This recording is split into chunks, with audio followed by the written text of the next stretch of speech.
Hello, what's up mga kabisda? For today's video ay share ko lang sa inyo dahil nung nakaraang Sabado, Wednesday na ngayon, yung last video natin about dun sa pagbili natin at yung pag-set up natin dito sa 75 gallon. Dito natin nilagay yung mga nabili natin na mga koi fish. So nung Sabado na yon, di ba dito, kung napanood nyo yung last video natin na yan, nilagay ko lang sila dito nung Sabado, yung mga koi fish. At nung kinabukasan, Sunday, napansin ko parang naghahabulan na yung dalawang koi fish natin. So ang ginawa ko, yun, inilipat ko muna dito sa 50 gallon yung ibang mga goldfish at yung ibang mga koi. So iniwan ko lang dito yung apat na malalaking koi. So yun, napansin ko nga parang nagsasalpukan sila. Then nakita ko dito sa flooring nung aquarium natin na bagong setup na 75 gallon, meron na siyang mga egg. So ibig sabihin nagbi-breed na pala sila noon. So yun, kumbaga parang hindi ko ine-expect na nagbi-breed sila. So yun, habang nagbi-breed sila, nag-search ako, pwede naman pala silang mag-breed dito sa aquarium. So yung iba pang mga koi, yung dalawang koi, inilipat ko lang din muna sila dito at iniwan ko na lang yung dalawang koi na nagsasalpukan. So yun ang nangyari, i-share ko rin sa inyo at papakita ko sa inyo mamaya kung paano sila nagbi-breed. So kumbaga nga, hindi ko rin inaasahan at hindi pa rin naman prepare na mag-breed ng mga koi fish. So hindi ko pa rin nasusubukan. First time lang yun at yun nga, hindi ko ine-expect. At yun, share ko sa inyo kung paano yung nangyari at kung naging successful ba yung pag-breed nila. Okay mga kabisda, at bago ko nga pala ituloy, shout out muna nga pala kay Sir Bener Lizardo ng San Jose del Monte. So yan, dumayo pa siya dito sa shop natin para bumili ng mga rainbow shark. Yan, shout out sa iyo Sir Bener. At bago natin ipagpatuloy, intro muna tayo.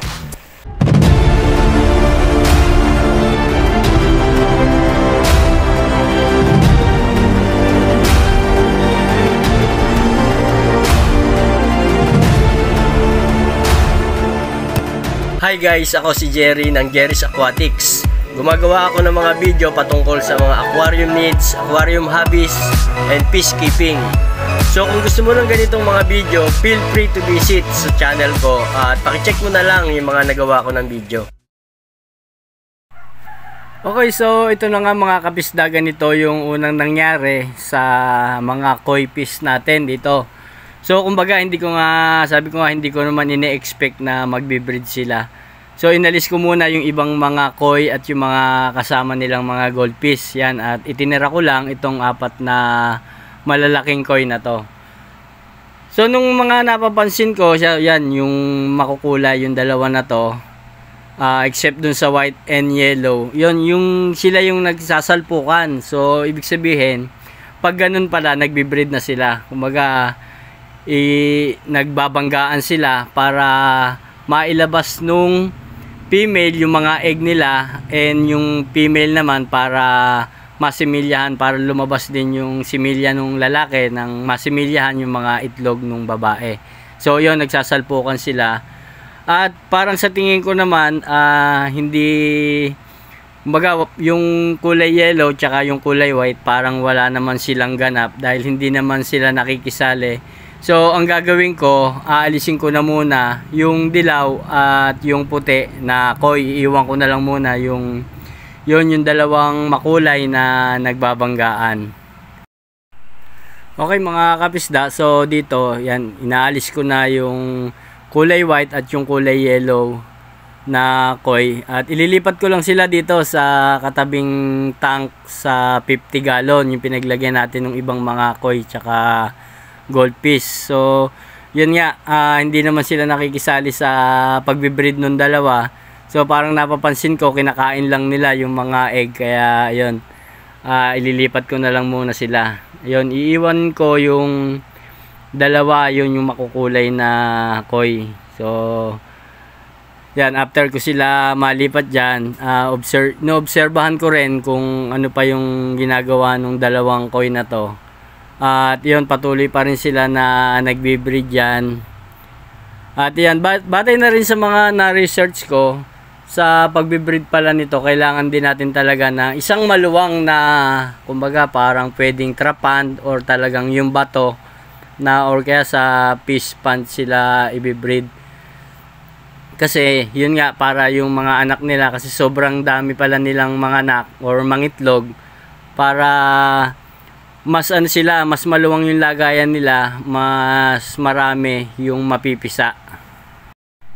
At sa na-research ko rin sa pagbe-breed nitong mga koi fish, kailangan lagyan natin sila ng mga halimbawa kahit yung mga anong plants, mga water lily, yon katulad ng mga ano, dahil doon pala sila naglalagay ng egg doon sa mga ugat or doon sa mga plants, doon nila iiwan yung mga itlog nila. So dito naman sa tank na to, may na-research din ako, napag-aralan ko rin. Pwede rin mag-breed dito sa tank. At yun nga, mapipisa naman sila, kaya lang hindi 100% na mabubuhay kasi medyo maliit nga lang kung sa tank natin sila i-breed. So yun nga, tuloy lang sila sa pagbe-breed. Then pagka napansin ko na, napansin ko na din kasi dito na medyo ano na sila, yung hindi na masyadong nagsasalpukan. Kumbaga parang siguro antay pa ako ng mga ilang oras or ilang minuto pa. Hayaan ko lang muna sila. Pero sabi naman nung iba, inaabot yung pagbe-breed nila. Halimbawa, pinagsama mo sila sa hapon. Sa umaga, madaling araw, around mga 4 to 5 a.m., yun, magbe-breed na sila. So, ganun nga yung nangyari dahil nung Sabado, tapos Linggo ng umaga, napansin ko na lang.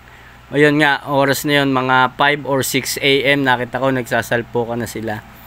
Then, pagka yung nagsimula silang mag-breed, mga halimbawa 5 a.m. na, mga 2 hours yon, mga 2 to 3 hours, mga 7 to 8 a.m. okay na, pwede muna silang ihiwalay.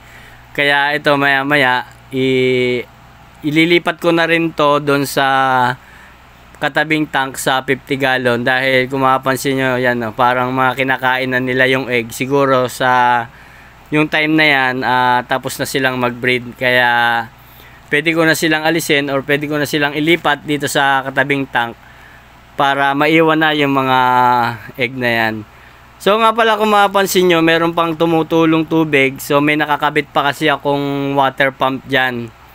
Medyo malakas, napansin ko na ihigop yung mga itlog nila. Pag pumapasag kasi, parang natatangay, nahihigop ng pump. Kaya aalisin ko yan. Maglalagay na lang ako ng air stone para yun na lang yung magsusupply ng oxygen sa kanila. Alisin na natin tong top filter na to, yung malakas na aerator.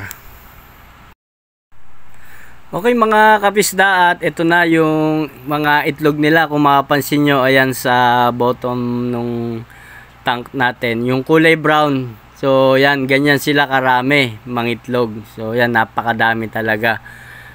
Ang gagawin na natin dito ngayon, tatanggalin ko na yung yung nanay at tatay. Iiwan na natin yung mga egg nila. At ang gagawin ko na dito, batay na rin sa na-research ko at sabi na rin ng iba, aalisin yung mga parents, then iwa-water change ko siya ng at least mga 50%, then lalagyan ko siya ng methylene blue.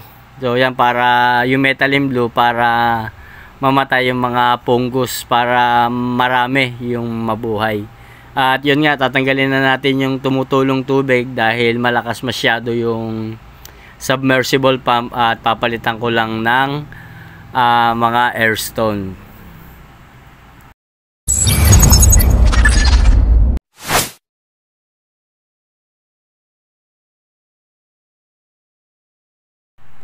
Okay, at ito na mga kapisda, at the other day or after 2 days, ganito na yung naging itsura nila.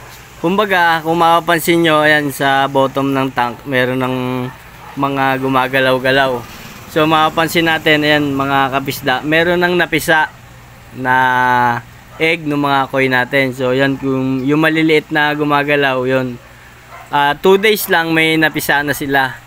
At sa napag-aralan ko kasi, sa na-research ko, na may napipisa na talaga ng 2 days hanggang 4 days. So yan yung mga fry na lumalangoy-langoy na yun, yung iba nakadikit pa sa glass. At mag-iintay pa muna ulit tayo ng mga hanggang 4 days. So yun, mag-hatch na ako ng BBS, then after 4 days pwede na natin silang pakainin.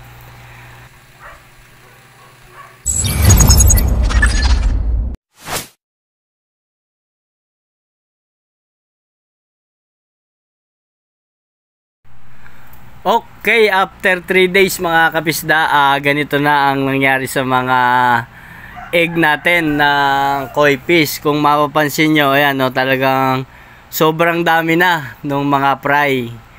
So yan yung iba, yan mga nakadikit pa sa salamin nung aquarium natin. Pero kung talagang titignan nyo, mapapansin nyo yung mga gumagalaw-galaw ay sobrang dami talaga nung fry natin. So ito nga, sana maraming mabuhay. At yun nga, kailangan makapag-hatch na ako ngayon ng BBS or yung baby brine shrimp para bukas pwede na natin siyang pakainin. So yung BBS, yung baby brine shrimp, nag-hatch tayo nito. Ma-hatch siya 24 hours. At may nagawa na rin akong video na to kung paano mag-hatch ng BBS.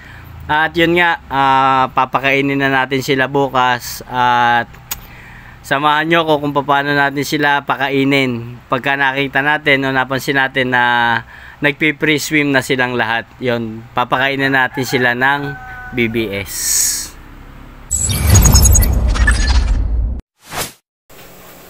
Okay mga kabisda, at ito nag-hatch na ako dito ngayon ng BBS. Yun. So ito yung ipapakain natin bukas sa mga fry natin ng koi. At yan, samahan nyo ko bukas. Tutuloy natin yung pagpa-vlog natin about sa pagpibreed ng mga koi fish. So yan yung mga koi fish natin. Accidentally lang at hindi natin inaasahan na nakapag-breed tayo ng mga koi. So yan, samahan nyo ko bukas at tutuloy natin. Samahan nyo ko kung paano sila pakainin. Okay mga kabisda, hanggang dito na lang muna. At nga pala, kung bago ka pa lang, ay huwag mo naman kalimutang i-like at mag-subscribe ka na rin. Pindutin mo na rin yung notification bell para ma-update ka sa mga susunod ko pang mga video. Okay mga kabisda, happy fishkeeping! Bye-bye!